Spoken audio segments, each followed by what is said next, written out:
Good day, Agasams! Welcome to my Gasang World. Kasama ko ngayon ang aking mga kapwa officers and committees ng ICCYF or Intercultural Christian Youth Fellowship under UCCP. Nagpunta kami sa Jayan para sa aming final EXCOM meeting para sa aming upcoming 38th Christmas Fellowship. Last year, na-held ang aming Christmas Fellowship sa UCCP Balite, Aritao at UCCP Jayan nga ang nanalo sa aming business meeting. And yeah, CYF, see you there sa UCCP Jayan at ilang araw na lang Christmas Fellowship na natin. Kaya, huwag kayong absent ha.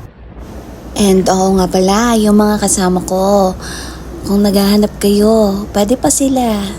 Wala pang mga jowa yan. Oo. Magiging baak pa lang. Yan lang. Goodbye!